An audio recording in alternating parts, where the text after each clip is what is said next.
Славу и утверждение, услыша, Господи, смотрения Твоего таинства, разумете Твоя и прослави Твое Божество.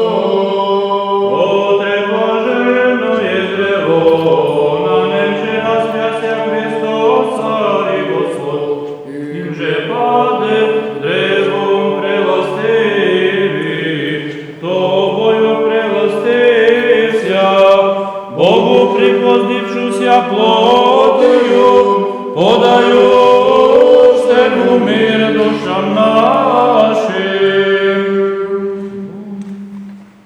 Водного зверя, отрове дланью на крестов, видно распросе, Спаситель мой страх, проображаше яве, тем тридневен решет, премирное воскресение прописаше, плотью пригвожденного Христа Бога и тридневным воскресением их просвещало.